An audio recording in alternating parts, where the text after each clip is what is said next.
చాలా మంది చూసేది only oil cool distribution transformers. ఎందుకంటే మనం ఏదైతే ట్రాన్స్ఫార్మర్ అనుకుంటున్నామో అన్ని distribution purpose, step up step down. So జనరల్గా మనకి స్టెప్ అప్ అంటే పవర్ ట్రాన్స్ఫార్మర్స్ అంటాము, స్టెప్ డౌన్ అంటే మనకి డిస్ట్రిబ్యూషన్ ట్రాన్స్ఫార్మర్స్ ఉంటాం. మనకి బేసిక్ ఏంటంటే మనకు ఒక ఇన్కమింగ్ సప్లై అదే 33 kV కానీ 11 kV కానీ డిఫరెంట్ సప్లైస్ ఉంటాయి. ఆ సప్లై నుంచి మనకి ఎంతైతే రిక్వైర్డ్ పవర్ రావాలో ఆ కాన్సెప్ట్ ట్రాన్స్ఫార్మర్ అనే డివైస్ దానికి అప్లికబుల్. సో ఇది nothing but electric circuit in power in one circuit transfer into another circuit without changing frequency. So maintain standards ప్రకారం మనం ఒక ఫ్రీక్వెన్సీ వచ్చి 50 Hz మెయింటైన్ చేస్తాం స్టాండర్డ్.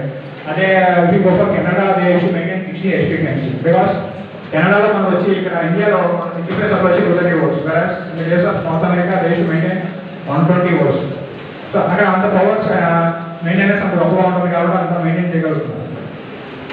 ఇప్పుడు ఈ కాన్సెప్ట్లో మీరు జనరల్గా oil cool transformer, distribution transformer 132 kV glass వేరే అంటే దాని యొక్క రేటింగ్ చాలా ఎక్కువగా ఉంటుంది, దాని కెపాసిటీ ఎక్కువ. ఎక్కడైతే మనకి ఆర్క్ ఫర్నేస్ ఇలాంటి వర్క్స్ జరుగుతాయో అక్కడ ట్రాన్స్ఫార్మర్ రిక్వైర్మెంట్ చాలా ఎక్కువగా ఉంటుంది. సో అలాంటి కేసెస్లో using arc furnace 132 kV glass ఇవన్నీ వచ్చి డ్రైడర్ ఇది డిఫరెంట్ కేటగిరీ.